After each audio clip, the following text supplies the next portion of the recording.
প্রতিদিন ভোরে কৃষক বাগানে যেতে আর গাছ থেকে পাকা পেয়ারা ছিঁড়ে আনত।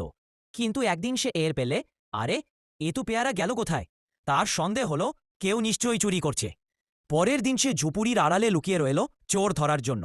কিছুক্ষণ পর সে দেখল এক সাদা কবুতর এসে আলতো করে একটা পেয়ারা ঠোঁটে নিয়ে উড়ে গেল। কৃষক অবাক হয়ে চুপি চুপি তার পেছনে চলল। কবুতর উড়ে উড়ে জঙ্গলের ওপারে এক ভাঙা ঝুপুরির কাছে গিয়ে নামল। সে পেয়ারাটা সেখানে একটা ছোট ঘরে রেখে দিল, যেন কোনো গুপ্তধন জমাচ্ছে।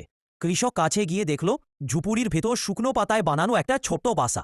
তখনই সে বুঝল কবুতর মা হতে চলেছে আর নিজের বাচ্চাদের জন্য খাবার জোগাড় করছে।